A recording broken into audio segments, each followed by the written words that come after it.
Hello and welcome to our webinar today entitled Traceability in Supply Chains. My name is Rowena Curtis. I'm one of the Assurance Marketing Managers here at SAI Global, and I'll be acting as the moderator for today's presentation. I'm joined by my colleague, Dr. Bob Strong, Senior Consultant at SAI Global, who will be presenting today, and Simone Feeney, Head of Inside Sales. Before we begin, I'd just like to talk through a few housekeeping points. The webinar should last around 45 minutes, and there's time for a Q&A session at the end. If you'd like to submit a question, you need to click the question button on the right-hand side of your screen. The new panel will open, and then you can type your question in the top box and click Ask. So we'll be collating the questions throughout the webinar, and we'll be talking about them and answering them at the end of the webinar. All participants are set to listen-only audio mode, and you'll remain so for the duration of the webinar. So it's just over to introducing Dr. Bob. So Dr. Bob, who many of you will know from previous webinars, he has over 46 years experience in the food industry. He's our driving force behind the food safety operations in the area of good manufacturing practice and supplier assurance programs. He's also a certified instructor and a lead auditor trainer, and he's also certified to consult on the GFSI approved audits. So with that, I'd like to hand over to Dr. Bob to commence the webinar.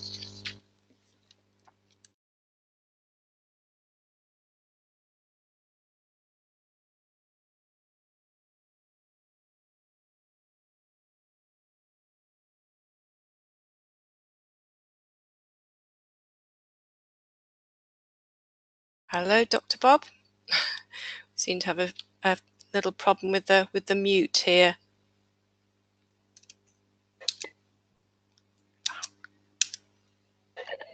Hello, Dr. Bob. Yes. Can you hear me now? Yes, we can. Thank you. Do you want to open your slides? Yes, I thought I had them opened. I did originally. Can you see my slides? Yeah. Okay, perfect. good. Thank you. I'm sorry for that short glitch there, but I appreciate the opportunity to talk with you today about something that is rather timely, called traceability in supply chains, particularly as there's a couple of large incidences going on in the world right now that are resulting in people getting sick and products being unable to be pulled out of the marketplace rapidly. And so I want to go on and talk. It doesn't appear like I have control of the slides, though.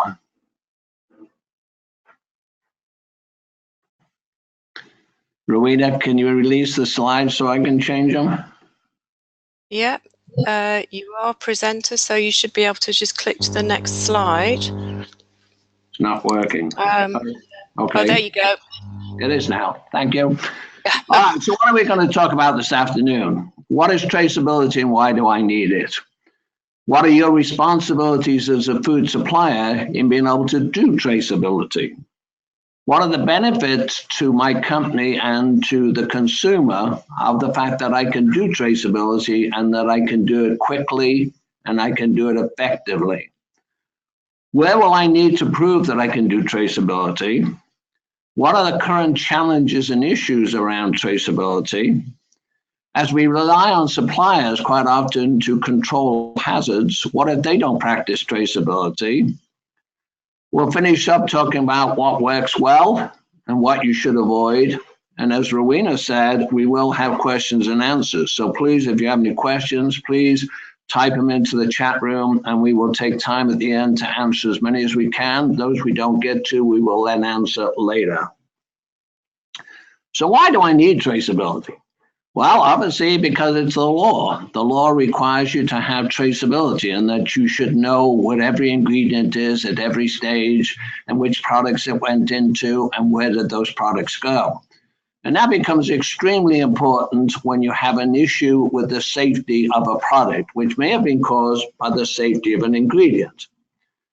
Most of you are most likely GFSI approved. And therefore, GFSI in their audit schemes requires you to have traceability programs. We're hearing a lot about food fraud, and we will be doing a webinar on that in a future date, because food fraud is becoming a billion-dollar, pound, whatever your currency is, industry across the world. And therefore, you have to know, if you get involved in food fraud, where is this fraudulent ingredient that you're using. Food recall plans require traceability. Without it, how could you recall something if you don't know where it's being used? Good business practices require it so that you can get your product out of the marketplace, stop getting people getting sick, stop having regulators come after you, stop lawyers coming after you. And if you are exporting a product to the United States of America under the Foreign Supplier Verification Program as part of the preventing controls for human foods, you are required to do it. So what do we mean by traceability? It is your ability to track any food ingredient or packaging material through all stages of receipt, so when it comes in, through production, through processing, into the final package, and then distribution of the final product. Does your supplier and your customers need to do it also? And that's why we'll come back to what if your customers don't do it, and what is the current problem with regard to your customers. Right now, most retailers and chefs and food service operators don't do traceability, but they're going to have to start doing it if we're going to have traceability, as they say, from farm to fork, which we currently don't have it. So what do we mean by traceability? We mean that you've got to be able to trace an ingredient or the packaging materials which you pack your product in from having received them through to where did you use them, so that you can account for all of that ingredient, all of those packaging materials, and you know exactly who sent it to you, your supplier. That could be a farm, that could be a processor, and it could be actually outside of your country in another country. And can you then trace it forward to who did you send the product to? Because at the time you have a problem, it's not a good time to find out that you're not sure where everything went. We have to be able to trace anything and everything. So that's all your raw materials, even additives, including processing aids. When you rework, that begins another challenge. You have to trace the ingredients in the rework as well as the product you're putting the rework into. And you've got to trace the packaging materials so you would know exactly where everything's gone. To do this, you need clear lot numbers. And if your suppliers are not giving you that, that'll be one of the challenges that we'll talk about later.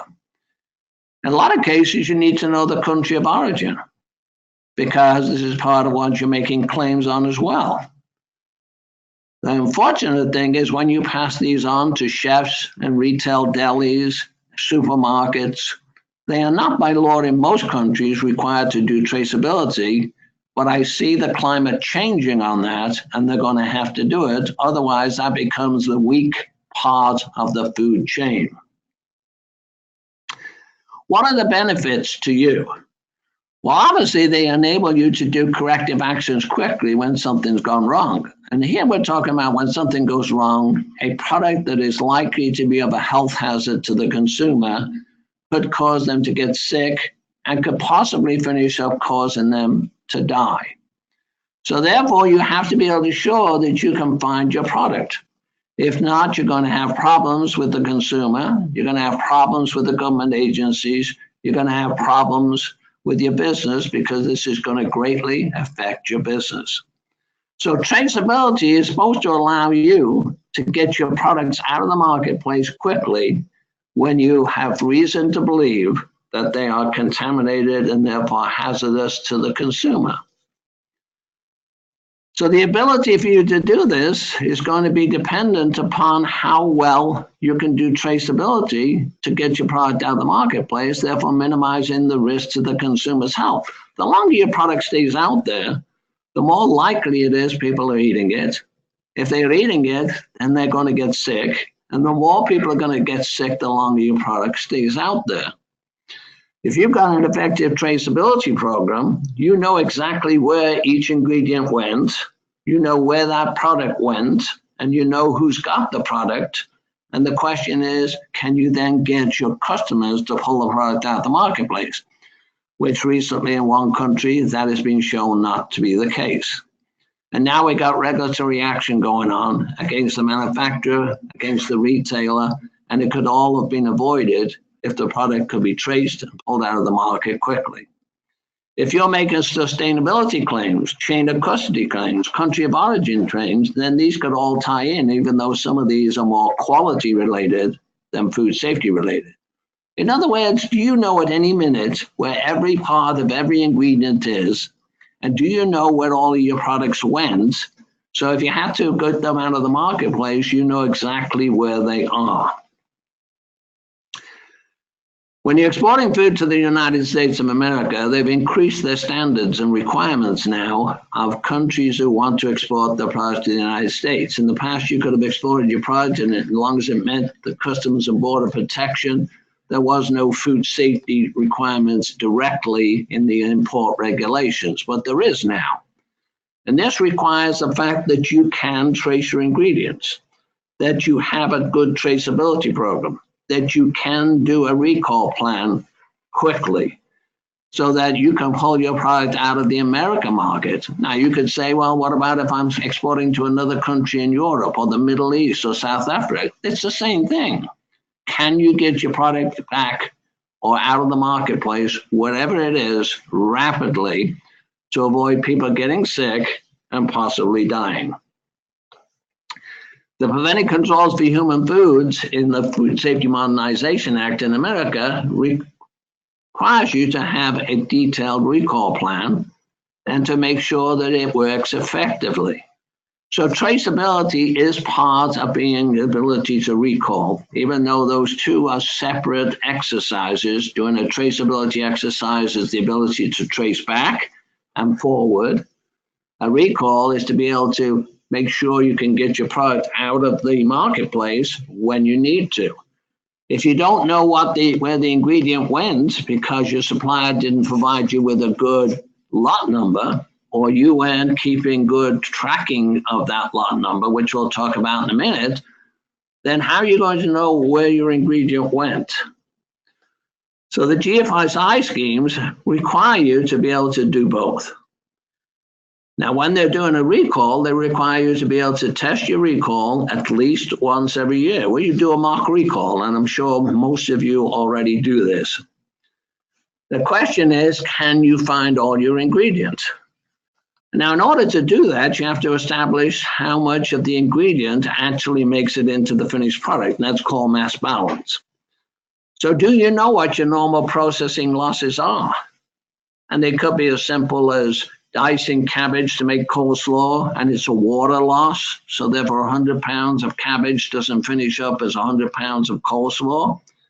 Or it could be what you lose on the floor, or you remove outer leaves on something, etc., etc. So do you know what your mass balance is? Can you do this? Then having done that, you know how much ingredient should have made its way into a finished product. Now, can you find 100 plus or minus 2% of your ingredients? And if you can you do it within 4 hours? Now you say, well, what if it takes me longer than 4 hours? Well, you're risking the fact that your product's out there longer. And now it becomes a day. Now it becomes 2 days. Now you realize you really can't find it at all. And now you're starting to worry because you've got 10%, 15%, 20% of your product is out in the marketplace and you're not sure what it is. And yet the consumer has access to it to consume it. So I'm going to ask Rowena to do a little poll and then we will continue. Okay, so the first poll question is, do you currently have a good traceability program? There's 3 options for answers here, so if you could please select one. I'm just about to launch the poll now.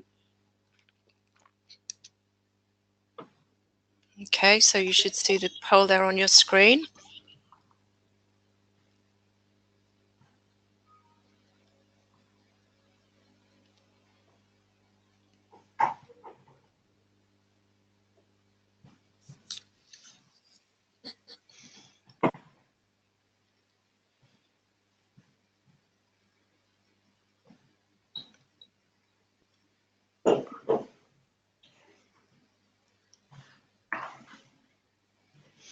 Okay, so we have just under 80% of everybody who's voted Dr. Bob, and the results are in. So we have 83% of people who've said yes, 77% not yet, and then 9% we have yet to verify our suppliers' traceability programs. So thank you everybody for completing the poll. Well, that's reassuring because obviously we must have come quite a long way in the last few years, because when IFT did a poll in the United States back in 2012, they found only 50% of companies could actually trace a raw material from receiving to end product within 4 hours. And so some of you, obviously 83% of you, said you can trace your ingredient. The question is, can you do it in 4 hours? Have you done mock recalls to find it? And hopefully you haven't had to do an actual recall. 25% of the companies said that they did a mock recall and they used that as part of their traceability. Well, that's not exactly what GFSI requires. GFSI requires you to do traceability tests backwards and forwards as a separate exercise, and you can continue on into a recall, but they would prepare you to do that as a separate exercise. You have to remember that your customers are not doing traceability right now in most countries. And that becomes a real concern, because you may know that they got the product, but they can't necessarily tell you exactly where it is. So when it comes to getting the product out of the marketplace, this becomes a big concern. And we've just seen in one country, which we will talk about in a minute, while we won't name the product, where they have had the product stay in the marketplace for at least a month after it was recalled, and with the danger to the consuming public. So what are the challenges? One of the challenges, obviously, you found is that most companies are still doing manually recording lot numbers. They're relying on employees to write down the lot number on the production sheet at the time they're adding the ingredient. Well, unfortunately, this is prone to human error. They write down the wrong numbers. They turn a couple of numbers around. They write down a product code that isn't the lot number. The product code that is not the lot number. It just indicates that it is starch, let's say.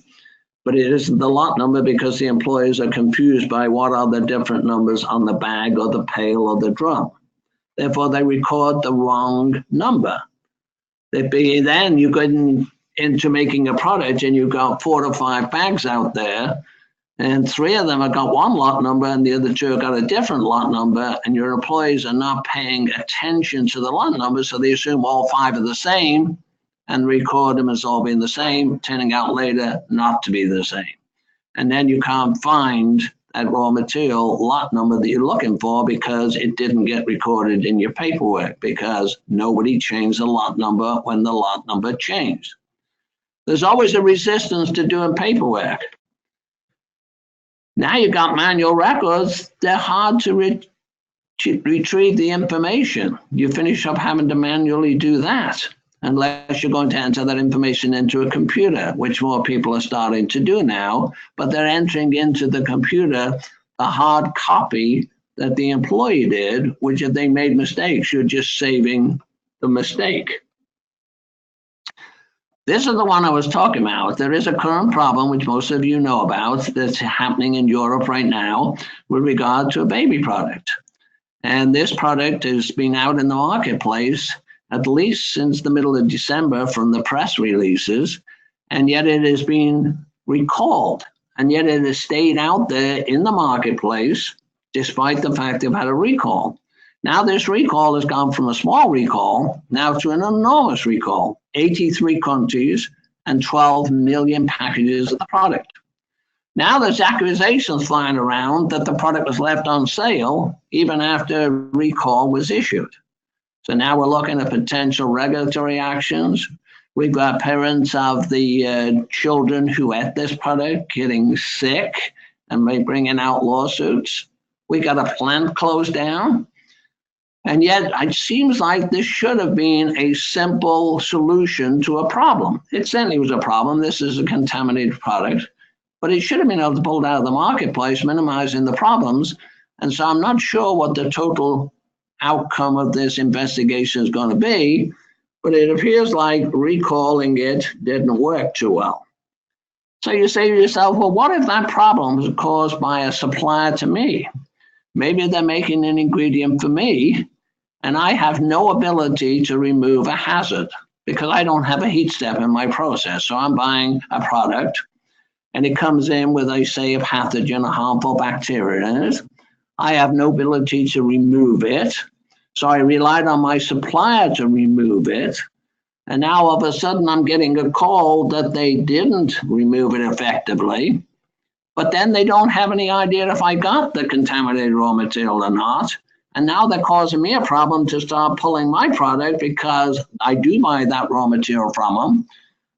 But maybe I never bought the contaminated lot, but their traceability does not allow them to differentiate between who bought the contaminated lot and who bought the other lots from them. So you can't afford to be working with suppliers who don't have traceability. You may say, well, what if the supplier to the supplier is the one that has the ability to control the hazard? Let me use an example for that. If you're buying a spice mix, and in that spice mix is pepper, and pepper is prone to salmonella, and your product is going to take that spice mix and you're going to use it, and you have no ability to remove the salmonella either because you don't have a heat step, then you're relying on your supplier of the spice mix to send you that spice mix without any pepper with salmonella in it. But when you ask them how they control the salmonella in the pepper, they tell you that they buy pepper from a supplier, and their supplier is supposed to control the salmonella.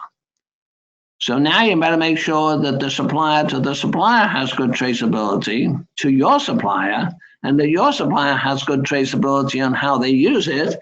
If not, you're finishing up using that ingredient, and now you're getting a call that you may have got the contaminated ingredient. You don't want calls telling you you may have got. You want calls when you did get. Otherwise, you're starting to pull all your product that has that spice mix in it, and this causes you major problems. So what you need to do, you need to make sure that your suppliers, and if the supplier to the supplier is controlling a hazard, that they all have good traceability programs. If not, their problems become your problems. Now you pass it on to your customers. If they don't have good traceability problems, at least you move the responsibility to them, but they need to do a better job because as a consumer, we want to make sure that any contaminated products are removed from the marketplace as quickly as possible.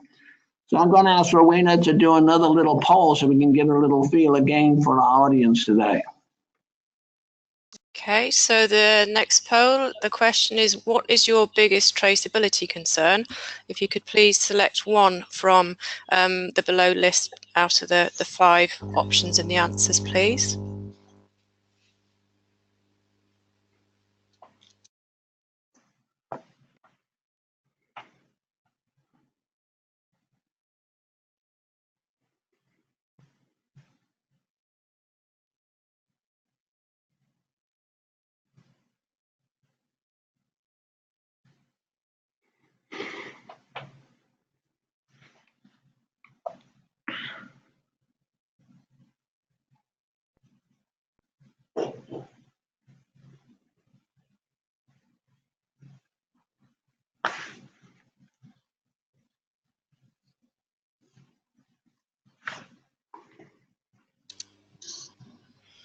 Okay, so the answers are there, and as you can see, 48% of you chose the first response, inaccurate recording by employees of ingredient lot numbers, and then the next 3 down are quite similar. So 17% speed to find ingredient lot number data when needed, 16% suppliers illegible lot numbers on ingredient containers, and then 12% suppliers not including lot numbers on their BOLs, and only 7% problems with recorded finished product lot numbers. Okay, over to you, Dr. Bob. All right, well, that's not surprising, and you're identifying that quite a few of your problems are actually being caused by your suppliers, because if we're talking about illegibility of a lot number on a container, then it's difficult for your employees to write down the lot number when they can't read it, or it's missing, Or you go back to the bill of lading, which some of you indicated 15%, I believe, said that the bill of lading didn't have the lot number on it. And so therefore you went back there to see if you could find the lot number there, seeing it wasn't really clear on the packages. And so we are into quite a few issues that I think can be fixed if the industry would move to where we can be today, and yet we're not moved to where we can be today. And that's why we want to talk about a couple of things that do work. And we got to encourage the ingredient industry, and we have to include the food product, finished product industry to get into doing these things. So we're going to talk a little now about UPC codes, GS1 codes, commercially available systems, and then your ability to do internal traceability. What is a UPC code and how long has it been around? It actually was developed in 1948 by some students at Drexel University in Philadelphia in the USA on the request of a retailer who wanted to know how much product am I selling? So can you develop something which I can scan at the checkout counter and keep track of what I'm doing? Took them about 4 years. So in 1952, they actually applied for a patent and they got a patent. Yes, back in those days, it was a pretty simple thing where you could add almost no information into that barcode at all other than very simple things. But at least it was the beginning of something that allowed you to do traceability. Today, you can almost write a story in those barcodes, and we're going to talk about that in a minute. So there's no reason the barcode shouldn't have become the way we go. But yet, when we look at who's using them, we are using them at retail. And retailers use them very extensively. They use them to record sales, so they know exactly what they sold. They use them to track inventory, so they know what sold versus what disappeared out of the store, either into trash or was stolen or whatever it went, but it didn't go out through the cash register. They use it to place orders to restock, so they don't have to have people go around the store counting stuff on the shelves and deciding to reorder. They can do that now based on their sales. As we do a lot of discounting of prices, you don't have to worry about the person on the cash register working out what is the price versus the discounted price. The computer does that for them. Some of the companies can keep track of their customer preferences, so they know to make sure they're stocking enough of things that are selling well, and maybe they'll discontinue things that don't sell well. And we even got one major retailer, Costco, that operates throughout the world, that they use this to be able to send you a recall notice within minutes once they know about a recall. So retailers are using barcodes extensively. Distribution centers are using them. They scan the products in. They even scan the product into the right, correct storage location, avoiding putting water over ready to eat, putting allergens over the top of non-allergens, etc. And they also now know where the product is in their distribution center. They then scan them onto pallets when they are assembling the orders, and they know what's being picked and where it's going. They then scan the full products out onto trucks. And so distribution centers are using the barcode very successfully as well. Processors, however, have been slow to adopt this. And this is, I think, a worldwide problem. Packaging manufacturers, on the other hand, again, have been more active in using the barcode to scan packaging. So therefore, it's up to our industry to start using barcodes, to be able to use the barcodes to make sure you put in the product in the right package, to make sure that you know the ingredients that went in. So you could barcode things. So when they come in, you could actually scan them when they come in, and then you would know the lot number that comes in. You could then scan it into production. You can then scan it into the product. You can then scan it from the product into the package, scan the package into the case, etc., etc. You can also use it for other things. You say, okay, well, that's good. What else can I use it for? Country of origin verification, chain of custody claims, verify sustainability, which is a big issue throughout the world. And also, if you have any food fraud problems, maybe you could spot food fraud. So there is another system which is actually being used internationally, and this is the GS1 system. And this is available to you no matter what country you're in, because this is a non-profit association. So we're not here trying to promote a commercial operation. SAI is here to bring information to you about what's available. And it's in over 100 countries. And what they are dedicated to is the design and implementation of standards and solutions to enable you to do what you need to do. And they didn't start in business yesterday. They've been in business for 30 years. Now, remember, the barcode's been around from 52, so we're talking a lot longer for that barcode. But GS1 has managed to take this, and they now have barcodes that can be scanned electronically using a laser or a camera-based systems. You can then encode information such as product numbers, serial numbers, and batch numbers into that barcode.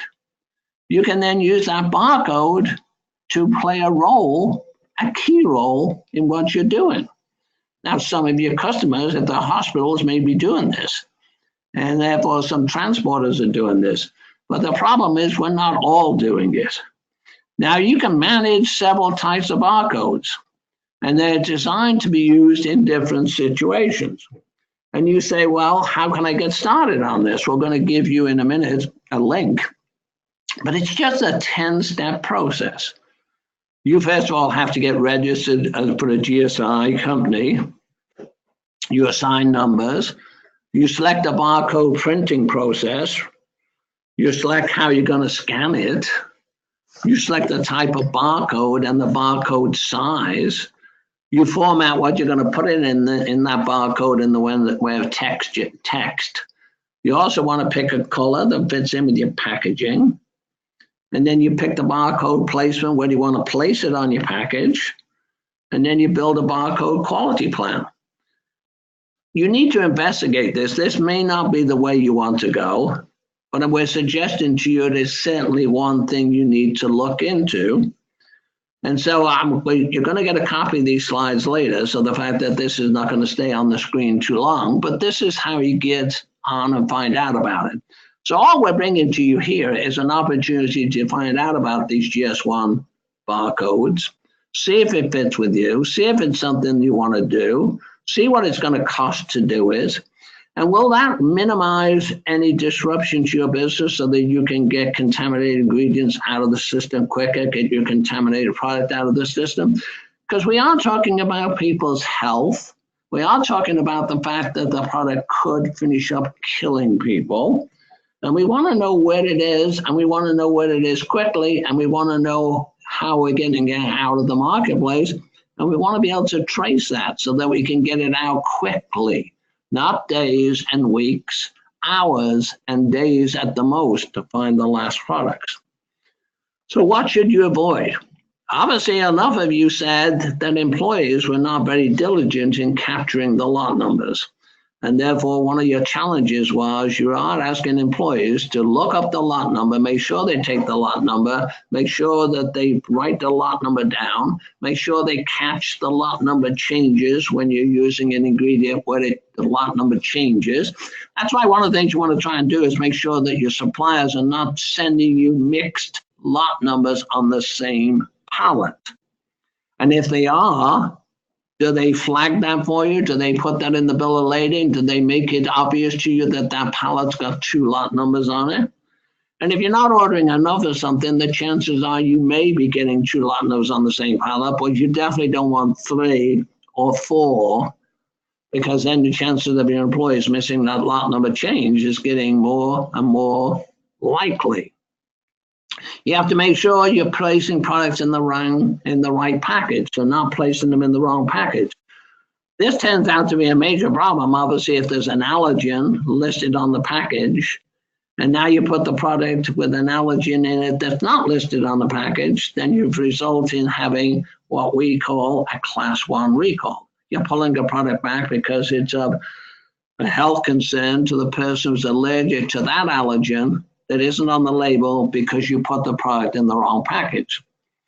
You have to make sure your suppliers who control hazards for you. Because if you can control the hazard, then it really doesn't matter if your supplier can't control it, because you have the ability to control it. But we're talking about hazards that your supplier has to control, that if they don't, you can't. And now you find out they're not doing traceability, then you've got an issue. You need to know that and discontinue working with that supplier, or work with them to get to the point where they can trace. We do these traceability tests, we do these mock recalls because we don't want to lose any points on a GFSI audit. But that's not the purpose of it. The purpose is to make sure your systems work. So I would say to you, don't pencil whip.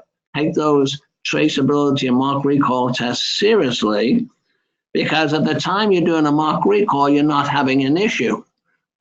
So if you can do them real well and prove you can do them real well, then when you have a problem, like we've got two major problems in the world right now, where they can't find the source of Listeria monocytogenes in one country, and they can't get all the product, which was salmonella in the baby powder, out of the marketplace in another country, then we have to say to ourselves, we're jeopardizing the health of the consumer. In one case of the baby powder, there is no reported deaths, I believe. In the case of the Listeria, there's quite a few deaths.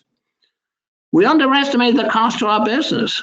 If we cannot trace a raw material, or we can't recall that product that raw material is used in, don't underestimate those costs. They are enormous, those costs.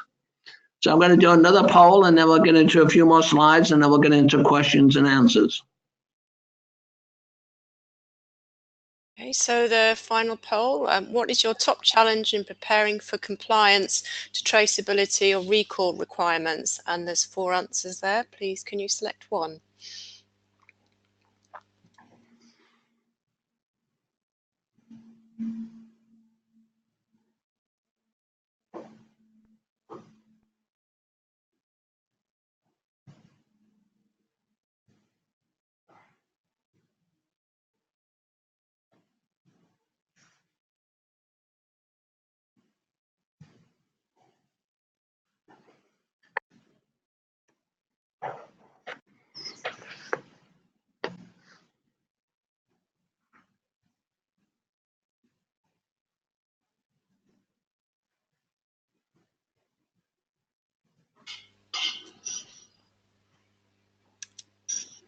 Okay, so the answers are in, and the most popular response was 51%, getting suppliers to begin the procedure, followed by 26% acquiring commitment from management to automate.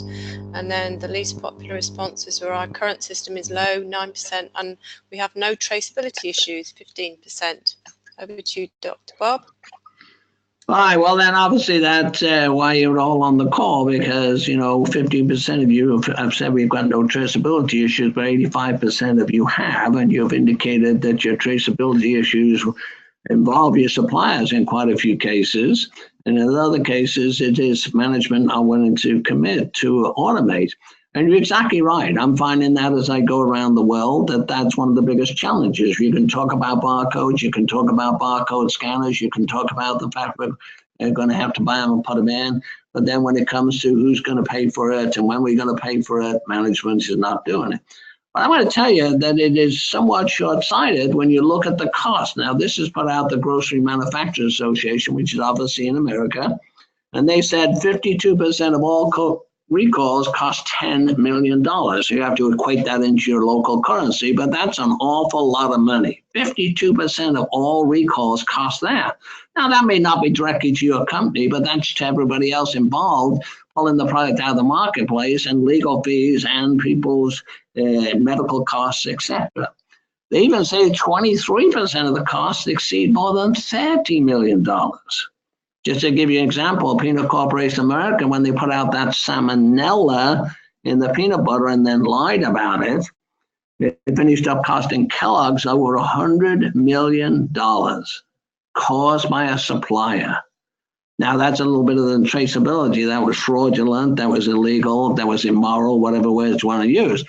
But again, that caused one massive recall.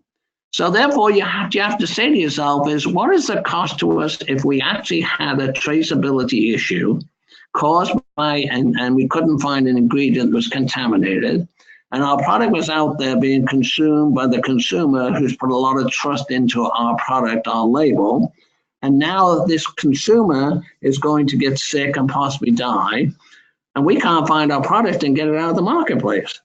It seems like you don't want to be eating that product yourself, nor does the consumer.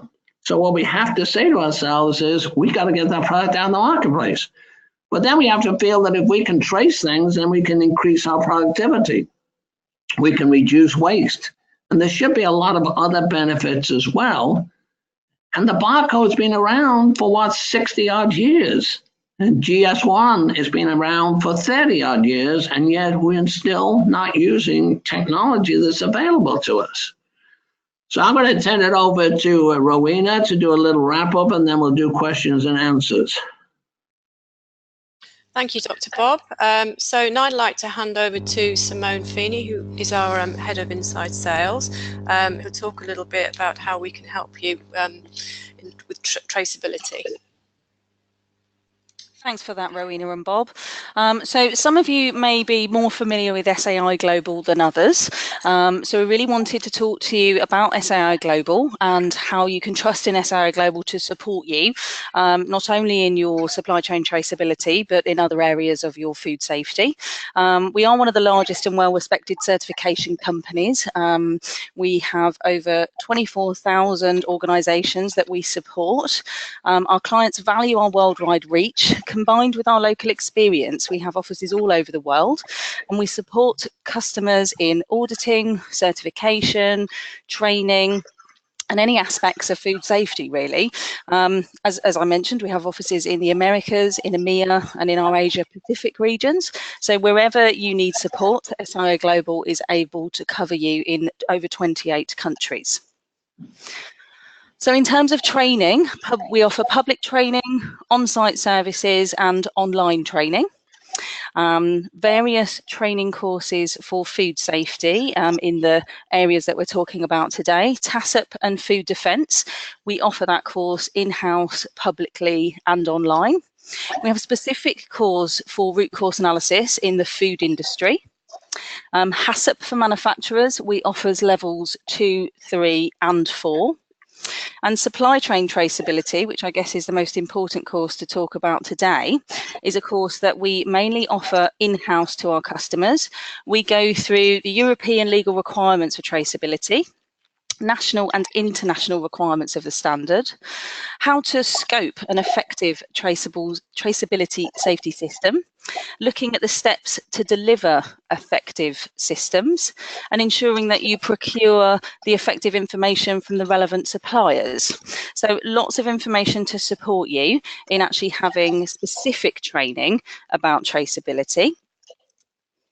So if you would like to talk to any of our experts about standards, training or certification or any of the subjects that we've talked about today, please give us a call on 01908 793 246 or email information@saiglobal.com, and we'll be more than happy to see how we can support you.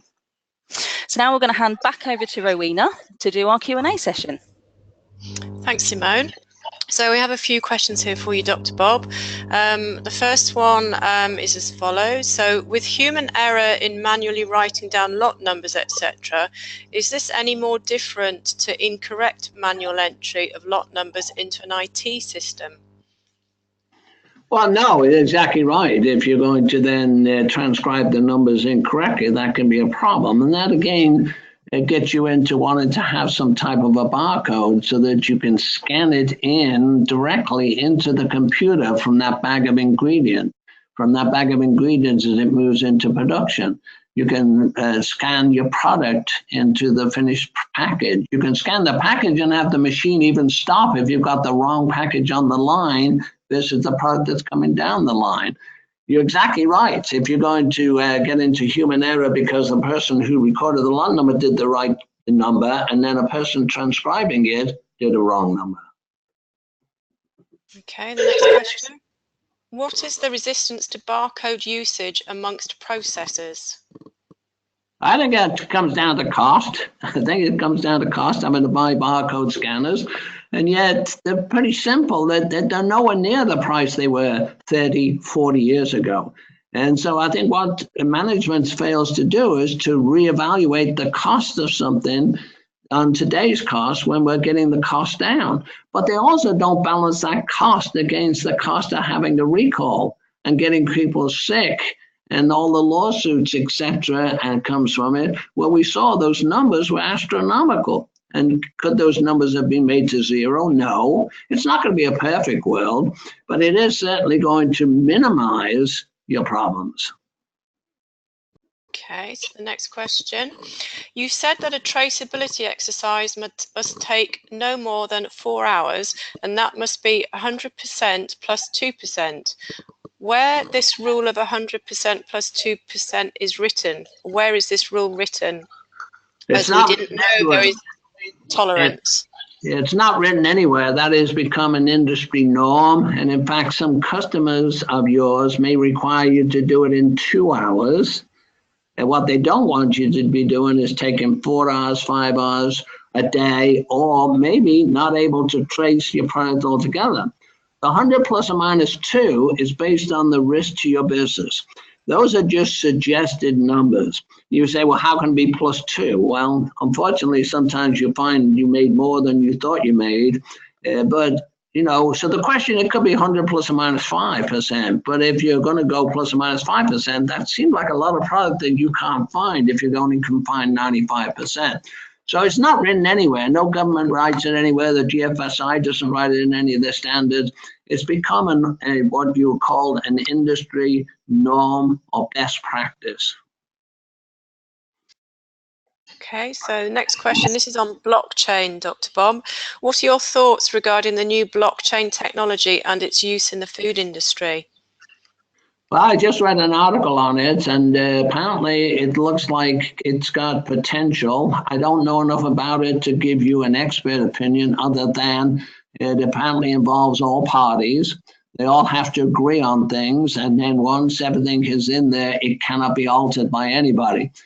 So I think this, again, is another example of the technology starting to give us the ability to do things we haven't been able to do in the past.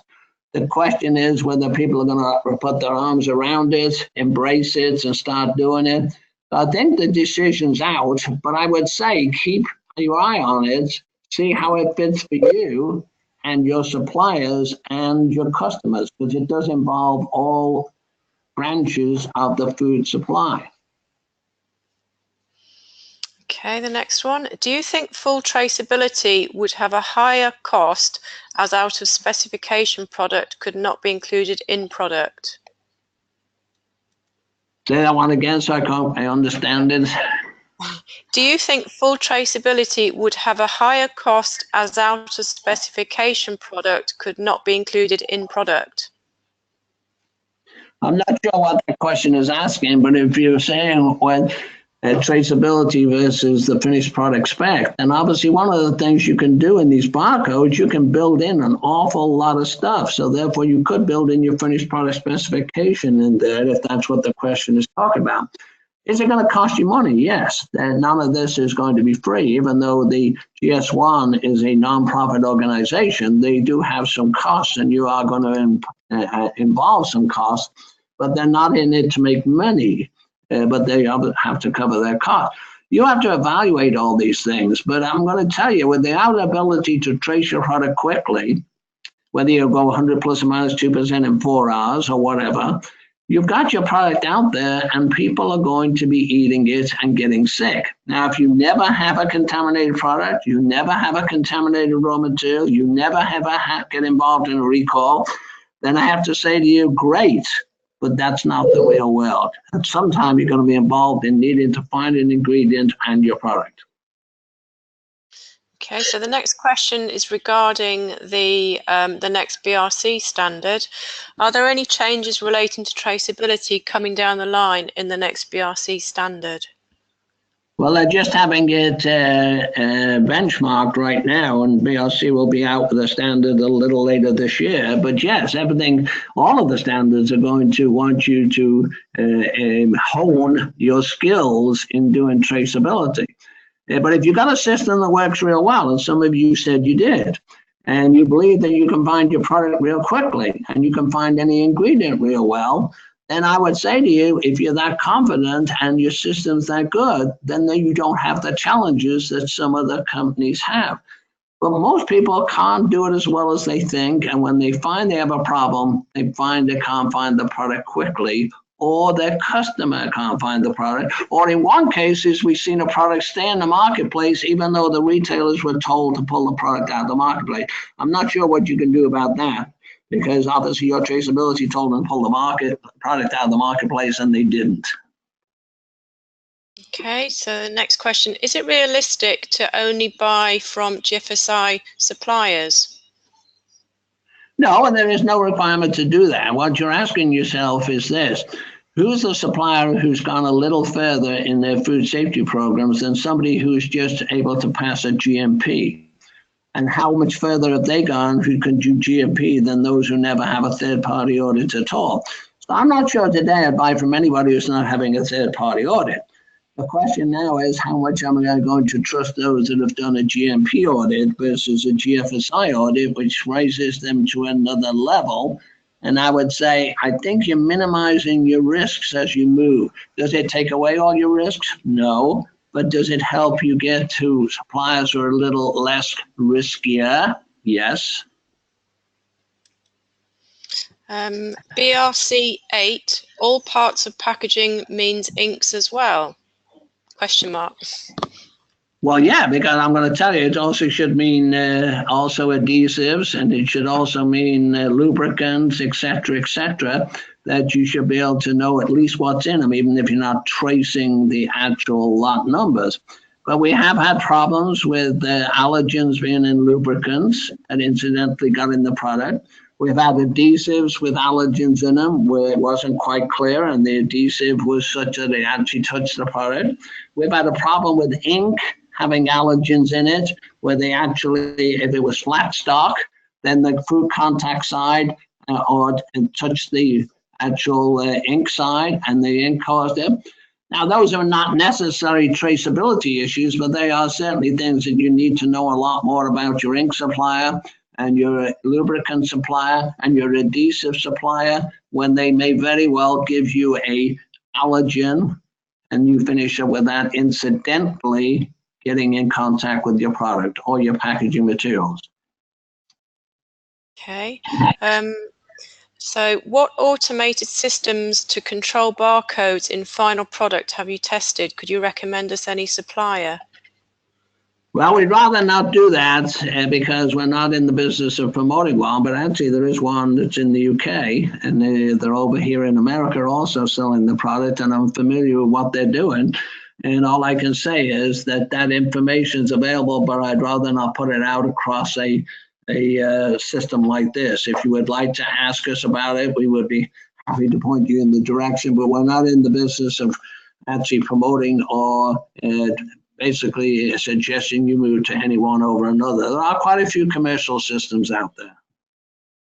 Can you suggest a viable solution for traceability of bulk consignments like vinegar? Well, yes, you just hit on the one that everybody doesn't have a solution to, and that is bulk tanks. What I see happening is in certain companies, they have a big silo that has 5,000 pounds of flour or 5,000 gallons of vinegar or something. And then what they do is that they then allow that tank to run down to where it's only got 1,000 in it. And then they pump it into a smaller silo that only has 1,000, allowing them to fill up the other silo. That's one of the ways they're doing that. But most people can't afford to have 1 and 2 and 3 silos. So bulk is a major problem when it comes to ingredient traceability. You're exactly right. And so now what you have to do, you have to pull back everything that could have been in that silo, which means you're pulling back good ingredients as well as bad because they got mixed together. You're pulling back product because you're not sure exactly when the bad ingredient went in, or you know when it went in, but you don't know when it started coming out into your product. And you finish up with a big. So that gets you into doing that risk assessment. What is the risk to us if we bring in a bulk ingredient that has a contaminant in it? And we're having big problems in Canada and the United States now with the flour, with the 0121, E. coli 0121 getting into the flour, which means it got into the wheat, which means it got into the wheat silos and then got into the flour silos. And we've had massive, massive recalls because you couldn't determine when the problem started and you couldn't determine when it ended. That's the downside of bulk. But obviously, you're not going to get out of doing bulk, but you have to understand your risks are higher, your traceability issues are enormous, and it doesn't mean go back to bags and boxes and pails and drums. But that does bring its unique challenge, and unless you're going to go to smaller silos and run that silo out before you put that next ingredient in, you are going to have a much bigger recall. So the last question now, Dr. Bob. I import raw materials from the States sometimes, and customs would often open a sealed package of flour to view its contents. Should this be discarded as a contaminated product?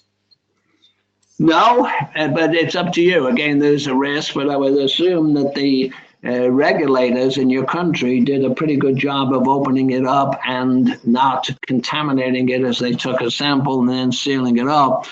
But if you feel there's a potential, then you have to do a risk assessment. How much is that going to jeopardize your finished product if it was contaminated? And if it's 1 5-pound bag or it's 1 20-pound bag, but if it's a 100-pound bag, then you have to do the cost. But the regulators are pretty good in sampling without contaminating. Fantastic. So we're almost on the hour now, so I'd just like to close there. Thank you very much, Dr. Bob, for your time today, and for Simone as well, and everybody attending. Wish you all a very good afternoon, and look forward to welcoming you to further webinars. Thanks, everybody. Bye. Thank you. Bye.